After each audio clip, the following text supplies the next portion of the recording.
Louvado seja o nome do Senhor Jesus. Glorificado seja para sempre o Pai, o Filho e o Espírito Santo. Que bom. Maravilha. E nós citamos a bondade e o poder de Deus. Com aqueles que se humilharam, que se arrependeram, citamos o nome de Agar, citamos o nome de Ruth, citamos Mefibosete, citamos a mulher curvada, há 18 anos, citamos Abacuque, e hoje eu quero citar o que está em 2 Crônicas, no capítulo de número 15. Falar a respeito de um homem que começou tudo bem diante de Deus. Tudo ia bem. A Bíblia disse que ele, enquanto colocou o seu coração em Deus, tudo ia de vento em popa. Não havia nada que pudesse impedir a glória de Deus sobre Israel. Os inimigos não podiam vencê-los. Mesmo o exército sendo inferior ao daqueles que o atacavam, principalmente o da Síria, cruel, nos tempos do rei de Asa. No rei Asa, e a Bíblia disse que ele começa a obra do Senhor, o seu reinado, depondo inclusive a sua mãe. Ele arranca a sua mãe de perto dele, ele tira a sua mãe do poder, do seu cargo que ela tinha, porque ela não adorava a Deus. Tomou as decisões mais extremas para que Deus pudesse ser glorificado através da sua vida. A história é muito linda no seu início. E assim é conosco também. O casamento, às vezes no início, tudo é bom.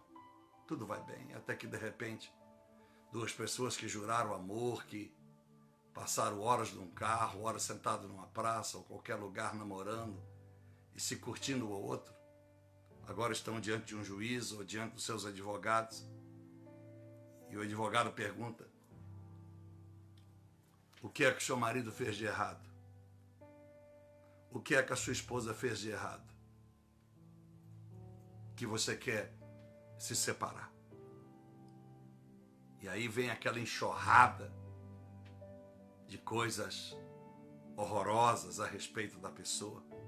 A mesma pessoa que recebeu cartinhas de amor, que recebeu loucuras de amor, e assim em várias áreas da nossa vida. A gente começa pequeno, bebê, obedecendo o pai e a mãe,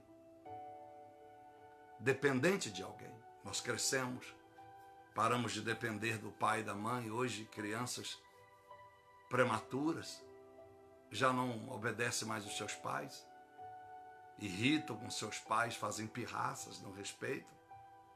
Tem que botar de castigo, tem que ir ao extremo, às vezes usar a vara, um chinelo. E aí cresce mais um pouquinho, até Deus paga o preço, porque vira as costas para o Senhor. Na igreja, da mesma forma. Começa na igreja com aquele entusiasmo, aquele ânimo, procura perguntar ao pastor ou os professores da escola dominical o que é que é certo nisso ou naquilo. E vão, parece que, dando indicações que vão fazer tudo certo. Agora, mais um se converte ao Senhor. E daqui a pouco, essa pessoa está completamente fora do propósito. Nós estamos vivendo esses tempos. Os tempos em que o certo não é na verdade certo, é exagero, é coisa do passado, é tradição. é coisa arcaica, retrógrada. E o errado não é, de fato, tão errado. Não é só eu que faço.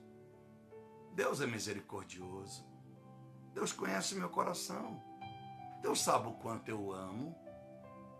Deus sabe que eu tropeço. De vez em quando eu dou umas escorregadas, mas Deus sabe que eu amo.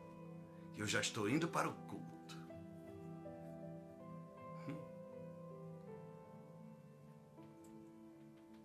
Quando eu lembro ainda, né?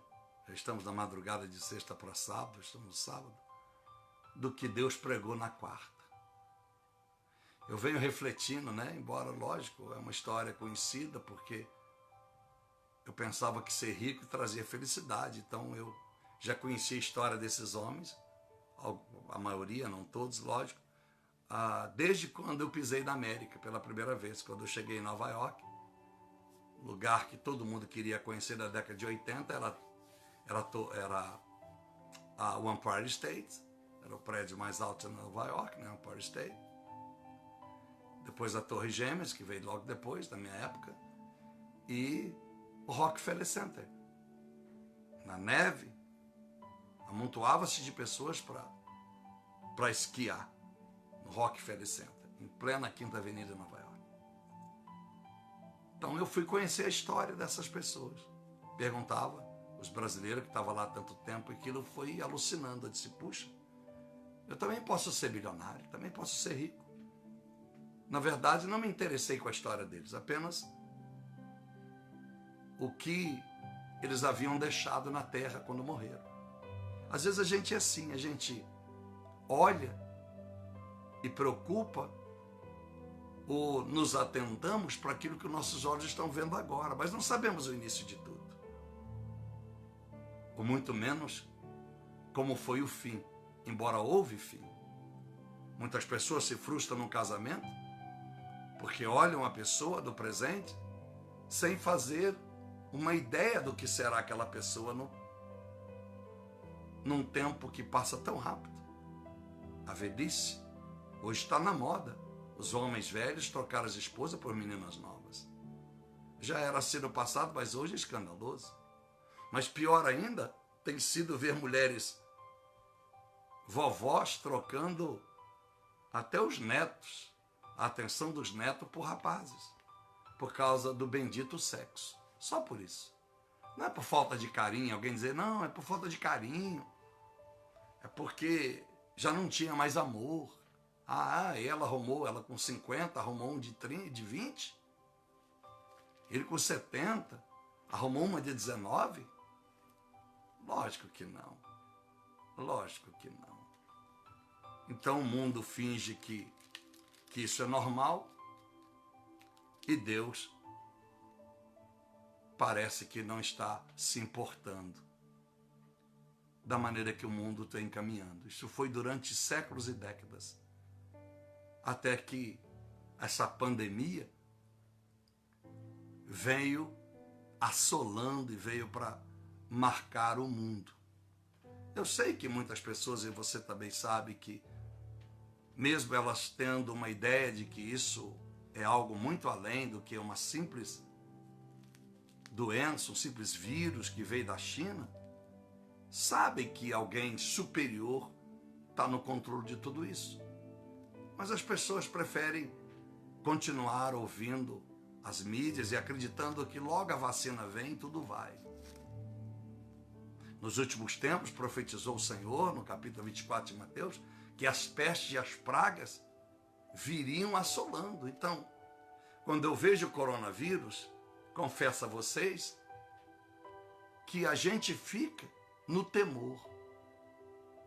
Não do que virá, mas se nós estamos prontos para encarar a morte se ela vencer a nossa carne e for ela, através dela, que nós deixaremos essa terra. Nós estamos prontos. Nós temos certeza para onde vamos, assim como sempre pergunto. O medo da velhice, na verdade, ou o medo da morte, não é a incerteza para onde vamos. E meus amados irmãos, nós estamos na penúltima madrugada, querendo afirmar a todos vocês: Deus vê e Deus ouve. Eu quero ler o texto que diz assim: e saiu ao encontro de Asa, Azarias, cheio do Espírito de Deus. Capítulo 15, verso 1 e 2. E ao encontrá-lo disse: ouve-me, Asa, rei, e todo Judá, e Benjamim. Olha o que eu vou lhe dizer pela Bíblia, escrito: o Senhor Deus está convosco, enquanto vós estáis com ele. E se o buscardes, o achareis. Porém, se o deixares, ele te deixará. Então você imagina que muita gente vive uma vida dúbia, não sabe o quanto peca nem o quanto acerta. É como a história da contabilidade: eu não sei o quanto ganho, mas na verdade não se pode esconder as contas que tem a pagar. Pastor, eu não sou fiel porque eu não sei quanto ganho. Minhas contas, o meu negócio gira, mas eu posso gerar X mil, mas o meu lucro é... Lógico que eu não daria o título de burro, porque é uma ofensa. Deus diz chamar alguém de burro. E às vezes, por um momento de infelicidade, eu ou você podemos chamar alguém de burro. Mas isso é uma das blasfêmias contra Deus, é chamar alguém de burro. Por que Jesus disse chamar de burro? Mateus 5, chamar alguém de burro é trazer maldição para a tua vida. Mas por que, pastor, eu não posso chamar alguém de burro? Porque você está dizendo que Deus fez alguém burro. E mesmo cheio do pecado, ninguém é burro. Porque todo mundo foi feito à imagem e semelhança de Deus. A pessoa pode estar vivendo pecado, mas ela em qualquer momento ela pode mudar de decisão e desejar servir o Deus certo. Então Deus não quer que as pessoas sejam chamadas de burra, porque é uma ofensa a Ele. É dizer: Deus, o Senhor não pode condenar essa pessoa, ela é burra, ela só dá erro, só anda para trás. Enfim, eu não vou chamar uma pessoa de burra, mas como pode alguém ser infiel a Deus, até na oração? Porque disse: pastor, eu acordo muito cedo. E eu, quando assusto, pastor, quantas vezes eu quis orar com o Senhor, quando eu assustei, eu estava de joelho assim, dormindo, e quando eu me assustei, o Senhor já tinha saído do ar. Mas como? Se não dorme ao atravessar a rua, quando o avião vai decolar, segura firme, checa o cinto de segurança, olha pela janelinha. Por que será?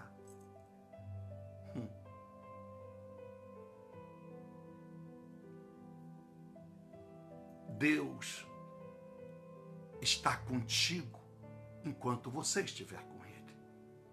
Lembre sempre de Deuteronômio 28, verso 63. O mesmo Deus que tem prazer na sua alegria, de ver a sua vida abençoada, é o mesmo Deus que regozija na sua desgraça. Está escrito isso, pastor? Tá. Deuteronômio 28, versículo 63. Não tem erro. Olha, pastor, me fala que Deus é Deus do amor, que Deus é misericordioso, até a hora que chega a hora minha ou a sua do juízo. A misericórdia não tem fim, porque para todo mundo neste momento a misericórdia dele está. Mesmo que as pessoas estejam no pecado, abominando a Deus, elas vão dormir, vão comer, vão levantar amanhã e assim por diante. Meus amados irmãos, quando alguém me passa como hoje, coisas absurdas que aconteceram nesse momento da pandemia, Você sabe que muitos líderes religiosos perderam a sua vida, outros tiraram a sua vida e outros descambaram. A gente se pergunta, será que é o momento de sairmos daqui? Será que é o momento de pedir a Deus que nos leve? Ou será que vale a pena continuar e perseverando, insistindo num mundo que não tem mais jeito? Meus amados irmãos, Deus está vendo você. Deus está vendo a mim.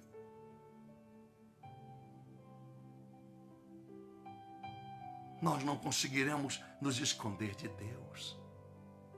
Por favor, é a penúltima noite. São momentos gloriosos. Você lembra que nós íamos sempre uma semana dos 4 pilares, depois uma semana de outro motivo. E já tem algum tempo que Deus não deixa mais voltar aos 4 milagres, aos 4 pilares. Eu sei que Deus está, eu não vou usar a palavra desesperado, mas Deus está desejoso ardentemente de que haja alguém, que haja um grupo, que haja um povo que se arrependa em qualquer lugar do mundo para ele fazer. Não apenas o que fez da história dos homens que ficaram bilionários por serem fiéis nas suas finanças, não. Isso é o de menos. Mas fazer com que esse seja uma luz do mundo e possamos incomodar aqueles que não vivem a nossa mesma luz. Eu já quantas vezes me irei, quantas vezes pensei em largar tudo e pregar o evangelho em qualquer lugar em que ninguém me conhecesse. Por várias vezes, eu te confesso. Porque se tem uma pessoa, se eu pudesse usar esta palavra, se tem uma pessoa que dá azar, com ovelha é Pablo. Estou usando para ficar mais fácil para você entender. Porque a cada 10 se rebela, 8 se rebela. Num prazo máximo de 2 anos. Num prazo máximo, em algum momento, virou as costas para Deus. Então, o meu ministério é marcado por lutas. Com as pessoas, não é a minha luta, não. Porque eu ainda com 57 anos, nunca fiquei internado no hospital. Quando eu peguei H1N1, o médico disse que eu estava o pé no caixão. Quando eu peguei H1N1, a cada 10, você sabe aí, há 5 anos atrás, 2016, 2017, a cada 10, 9 ia. H1N1, peguei na Alemanha. Então, e não morri, e não fiquei internado. Fui curado em casa, graças a Deus, Deus me abençoou. Tomei os remedinhos que tinha que tomar e em 10 dias eu estava novo. Não fiquei com disritmia cardíaca, como o médico disse que ia ficar, ter problema de visão, diabetes, colesterol, e o cara falou tanta coisa que... E por incrível que pareça, o cara era médico. Norberto Einstein, levado pelo meu filho, meu genro André. Norberto Einstein, o médico, era de Belo Horizonte. Eu falei, pelo amor de Deus, o cara está me seguindo, a cidade está me seguindo aí. Mas enfim, Belo Horizonte é um lugar abençoado. Mas eu quero dizer para você que a maneira que Deus me usa a pregar não é uma maneira ortodoxa. Não é a maneira que todo mundo gosta de ouvir. Não é a maneira que todo mundo se encanta. Embora sabem que é verdade, mas não querem ouvir. É o filho que você disse, filho, por que você fez isso? Até o cachorro, por que você fez isso? Ele não gosta que você chame a atenção, ele procura fugir, correr. Você pega o chinelo então ele vai embora, mesmo sabendo que ele merece uma chinelada, até o cachorro. O seu filho faz emburra, acha que você está sendo injusto. E nós fazemos a mesma coisa com Deus. A mesma coisa.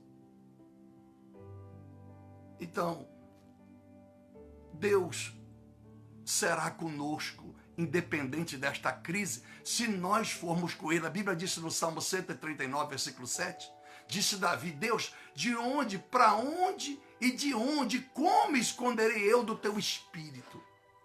Porque mesmo que eu vá para as trevas, mesmo que eu esteja escondido numa caverna, mesmo que eu estivesse no fundo do mar, o Senhor lá estaria. É impossível fugir de Deus. Ele vê e Ele ouve. Nada que você passe, eu tenha passado, foi um motivo do alento. Foi um motivo aleatório. Deus, por sagacismo, quis que você sofresse, que você continue vivendo uma vida de sofrimento. Não. Nós temos lutas, mas lutas que vencemos. Lutas que vencemos. Porque Jesus vai dizer isso em 2 João, no 1 João, no capítulo 4. Não é fácil, meus amados irmãos, servir a Deus como a Bíblia pede. Mas com o Espírito Santo em nossa vida, é fácil, desde que nós estejamos dispostos a entregar a vida a Ele. A dizer, Senhor, eu já tomei a minha decisão, eu quero ser cristão. E eu preciso que o Senhor me ajude, me acorde, tire o meu sono, e que eu tenha percepção que a ausência do sono é porque eu estou lendo pouco a Bíblia. As coisas negativas que me acontecem é porque eu estou precisando ser mais positivo com o Senhor, mais leal, que eu tenha esse discernimento, Senhor. Porque a Bíblia diz, enquanto você for com Deus, Ele disse, Deus será convosco. E Apocalipse 2,5, Deus diz à igreja de Éfeso, e disse, olha, eis que eu conheço as vossas obras, mas tem algo contra ti. O que é? Você perdeu o primeiro amor. E o primeiro fruto do Espírito é amor, e amor é Deus.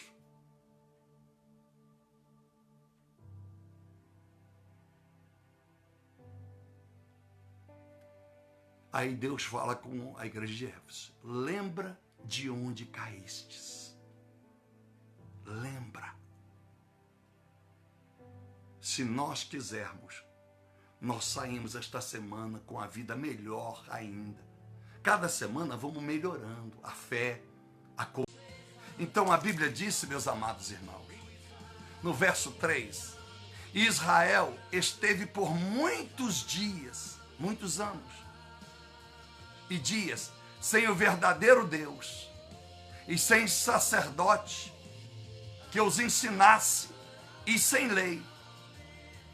Mas quando na sua angústia voltaram para o Senhor, Deus de Israel, e o buscaram, acharam. Olha que revelação linda. Não tinha sacerdote que os ensinasse, não tinha profeta. Mesmo quando não havia homens para ensiná-los, eles buscavam a Deus. Porque imagina se você não tem alguém para orar por você, alguém para te confortar no momento da sua dificuldade, alguém para comunhar com você o momento difícil da sua vida, alguém para te ajudar, para consolar, para te mostrar na palavra que é a solução. Imagine. E essas pessoas viveram isso, mas elas na angústia buscavam a Deus. Então, Deus está dizendo aqui, primeiro, se você de fato está com Deus, não há motivo para temer. Não há motivo para você ser infiel, porque Ele não vai te deixar na mão. Segundo, se não houver mais pastor fiel, e se esse miserável aqui se tornar um miserável pecador, Deus me livre disso, que eu já tenho pedido a morte mesmo sem ser isso, mas eu me acho um pó.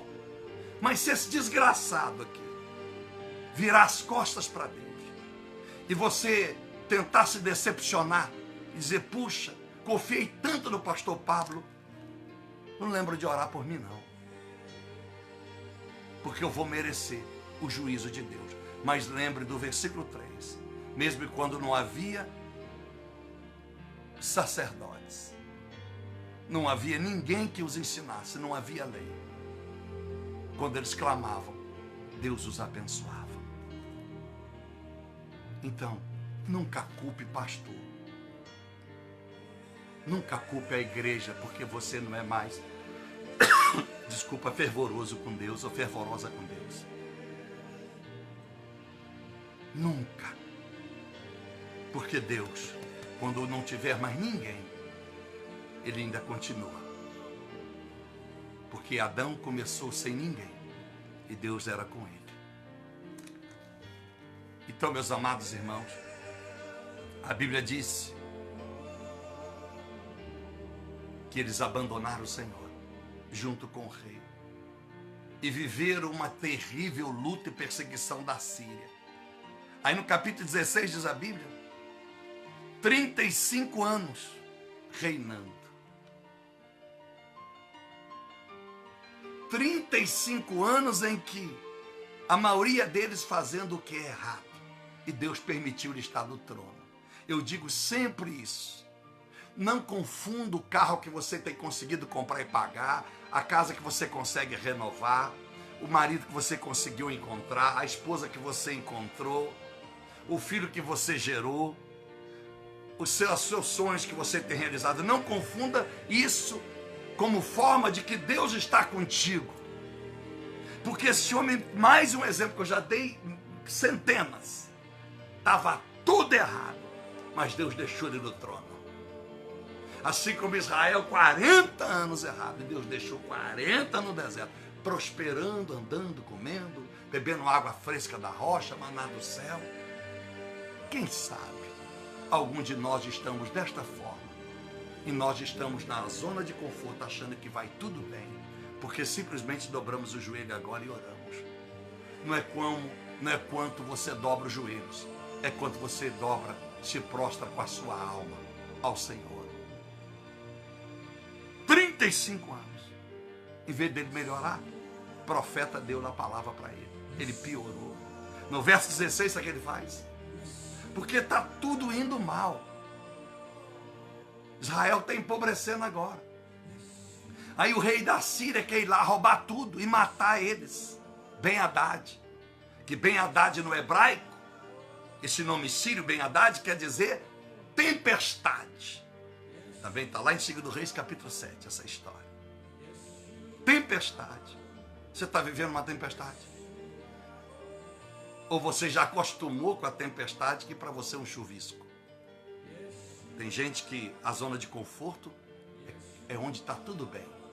Tem gente que a zona do conforto está tão acostumado a sofrer. Ah, pastor, sonhos eu vi que era tudo vaidade. Importante é que eu estou com Deus, que eu vou morrer, vou para a glória. Para com isso. Não aceita o diabo ditar para ti. Não aceita o seu ego. Não aceita o seu orgulho. Tentar tampar o sol com a peneira.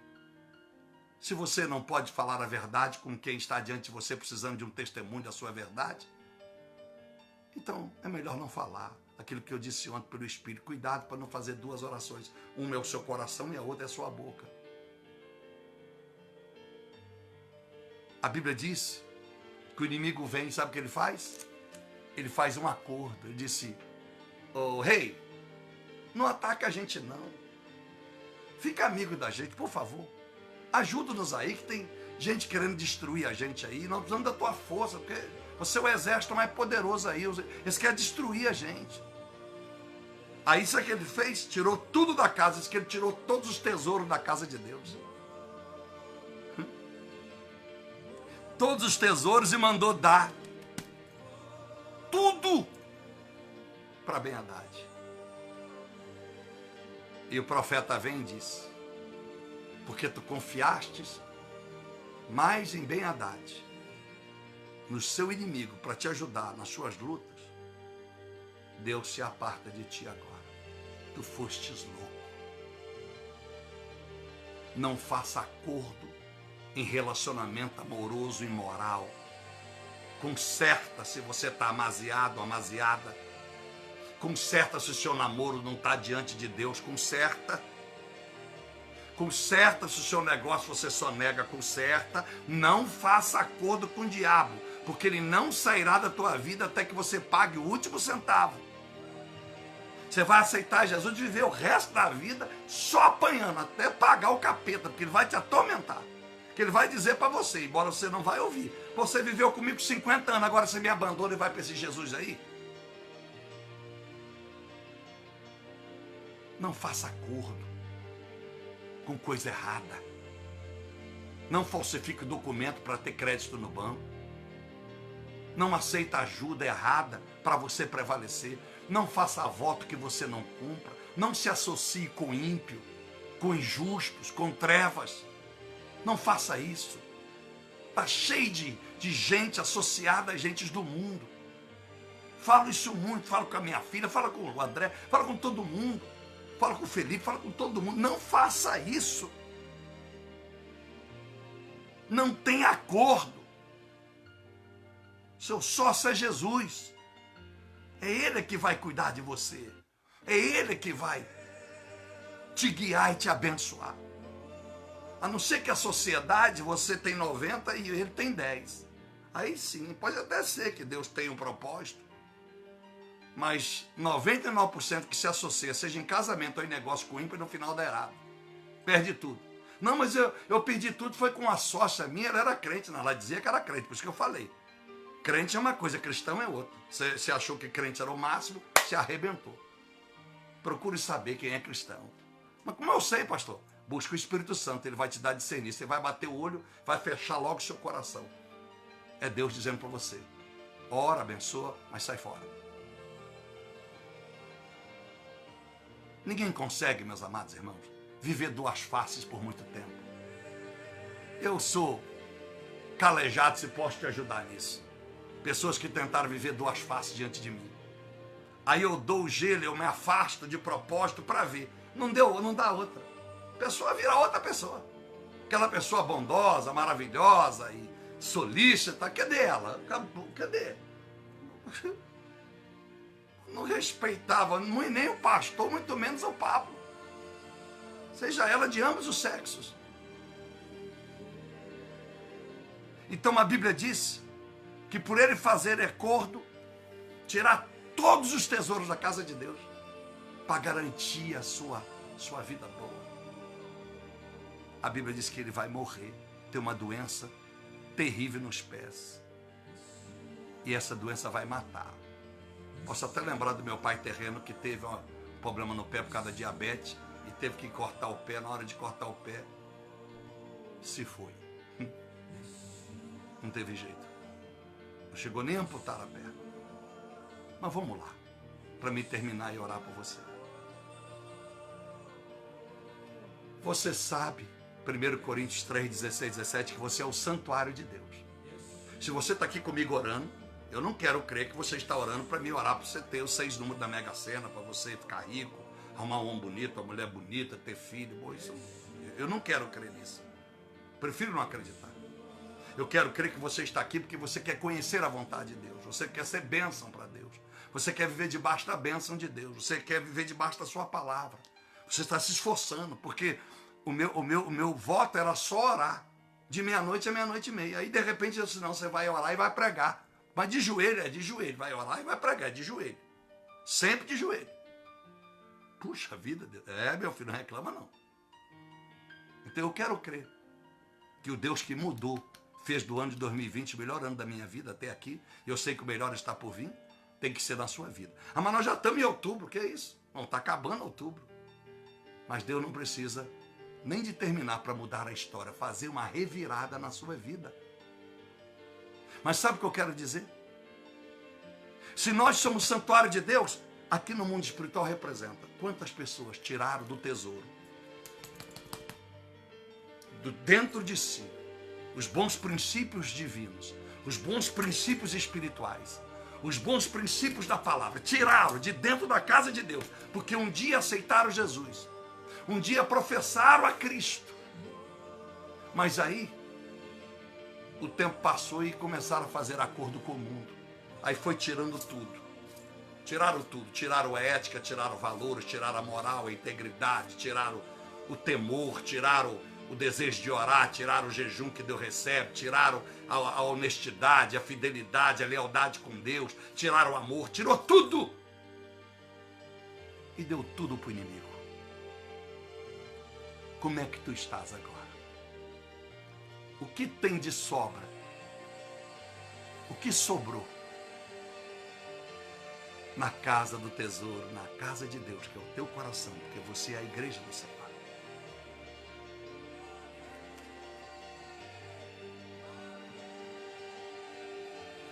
Termino dizendo para você, porque quanto ao Senhor, os seus olhos estão sobre toda a terra, para mostrar-se forte, poderoso, para com aqueles que o coração é perfeito para com Ele.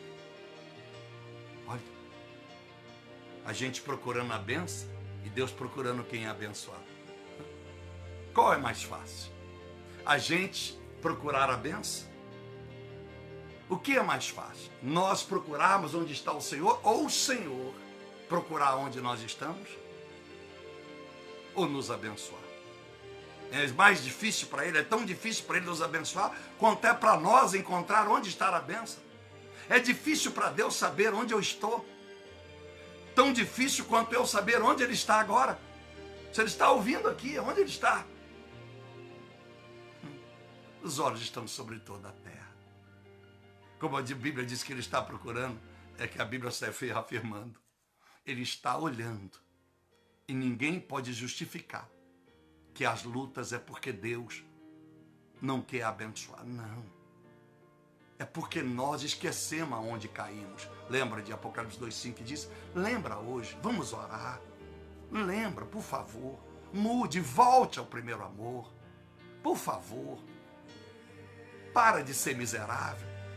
Tem gente que tem empresa que fatura 1 milhão e quer dar uma mirreca para Deus e acha que... Eu estava dizendo agora há pouco pro meu filhão, o Felipe, já falei 500 vezes pro filho André, falo com a Alissa, vai me nojando, as pessoas não caem a ficha. Pô. É que eu digo, é eu ter 100 mil de patrimônio e estou dando 1.000 para Deus. Ou eu fosse dono de uma frota de táxi, eu tenho 5 táxis, cada um valesse 50 mil reais, mas eu dou de dízimo, então eu tenho 5 táxis, cada um vale 50 mil reais, 5 vezes 5, 25, 250 mil. Eu teria de patrimônio. E os motoristas trabalhando. Mas eu só estou dando a Deus 2.000 por mês. Olha que desgraça, pô. Vende uma porcaria de um táxi e dê logo para Deus, para essa frota de 5 virar 10. Não quero comprar mais. Eu vou comprar, eu vou crescer e vai dar certo. E quando eu crescer, pastor, conta comigo, meu filho. Deus não conta com quem cresce. Deus conta com quem diminui. Deus conta com João, aqueles que têm o espírito de João 3,30, que ele cresce e eu diminuo. Deus não conta quando você cresce. Porque quando você cresce, na verdade, você nunca cresceu, você ficou um pouco comprido. Porque tudo que você tiver e que te fazer pensar que você cresceu, foi dado por Deus. Então Deus não conta com quem cresce. Deus conta com quem valoriza Ele no pouco ou no muito. Então, em nome de Jesus, Deus vai restaurar lá na frente a história de Israel, não por asa. E Deus disse, você agiu loucamente, porque deste momento agora haverá guerras contra ti. Mas sabe o que ele fez? Para acabar com a desgraça, a Bíblia disse no verso de número 10. Ele ficou com raiva do profeta. Por isso que eu disse no começo, se tem um cara, se eu pudesse usar essa palavra, que tem azar, sou eu. Então, o pastor, você não vai abrir igreja? Não, eu abri, ela fecha. Começa com 50 e termina com 2. Mas por que será? Eu roubei, dei cano a alguém, fui lá pedir dinheiro emprestado, não paguei? Como é que foi? Não, pastor, é porque o senhor prega a verdade. Ah, então é Gálatas 4:16, por acaso vos fiz vosso inimigo, por vos pregar a verdade? Porque eu vos preguei a verdade e eu vos fiz inimigo. É, pastor, nós não gostamos desse negócio de verdade, o senhor está só arrumando problema para o senhor. Nós não vamos ser da tua igreja, não vamos dizimar, e o senhor se exploda. E por isso que eu sofri 17 anos. Como é que faz agora? Como é que se explica? Lembra de onde caístes? se humilha diante de Deus. Eu não desisti. Senhor, meu Deus e meu Pai, quero te agradecer e te louvar pela oportunidade de comunhar com os teus filhos esta passagem bíblica. Obrigado, meu Deus, por nos dar a paciência de valorizar esta oração. 53 minutos de joelho, pregando e explanando a sua palavra da sua forma mais genuína e digna. E queremos, meu Senhor, voltar aonde quer que tenhamos errado. Porque Asa começou bem, mas ele enriqueceu, ele engrandeceu e esqueceu do Senhor. Muitos não esquecem do Senhor porque engrandece, justamente porque padece. Então, quem engrandece, quem enriquece, não é garantia que vai ser fiel ao Senhor. Chegou na igreja pobre, enriqueceu, não é garantia que vai ser fiel por gratidão. E quem chegou rico e empobreceu também não é garantia que vai ser fiel porque está padecendo. Ou quem sempre padeceu lutas. Meu Deus e meu Pai, o Senhor levanta um profeta para abençoar eles, dizendo que enquanto o povo fosse com o Senhor seria com eles. Mesmo que faltasse sacerdote, não era só para o rei, é para todo o povo. Mas eles escolheram, meu Deus, o caminho mais fácil. Fizeram acordo com o mundo. Tem muita gente fazendo acordo com o mundo. Tem o povo de Deus que faz acordo com o mundo na hora das férias. Quando chega as férias, é acordo com o mundo. Vai para a praia botar biquíni, os homens vão botar o shortinho, a tanguinha. Faz acordo com o diabo. Pede licença para entrar no campo do diabo e ficar lá umas horas, uns dias. Faz acordo com o diabo. Naquilo que olha, naquilo que contempla. Começa a fazer uso de bebidas de uma forma normal. E nas férias só negam tudo, porque as férias é férias. O dinheiro é para as férias, voltam duro, quebradinhos. A maioria, porque gasta tudo, torra tudo, usa cartão, usa dinheiro, usa cheque pré-datado, boleto. Meu Deus, abençoa este povo que está arrependendo agora, a começar por mim. Porque eu reconheço e sei todas as vezes que eu errei. Nada que eu passei de luta foi injusto.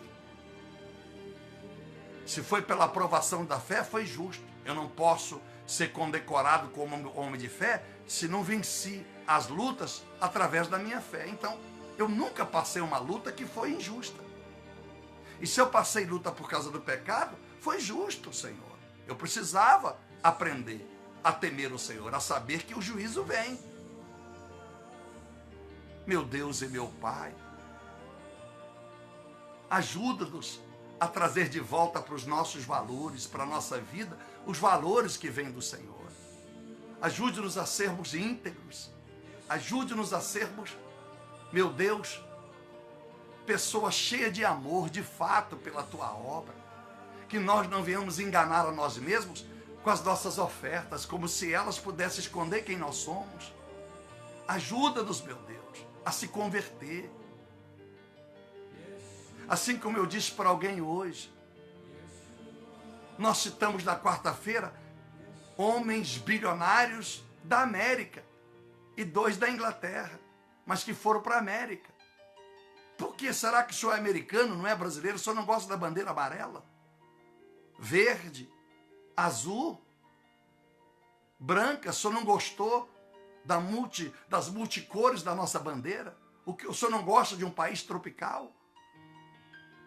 Por que o senhor abençoa esses homens lá e nós temos bilionários do Brasil, mas nenhum deles cristão? Nenhum deles. Nós não temos um pregador brasileiro que fez história no mundo. Inclusive eu. Não tem um bilionário brasileiro cristão que fez história no mundo. mas estamos cheios de bilionários de outras nações que fizeram história e ainda fazem história no mundo. Estão vivos, como David Green.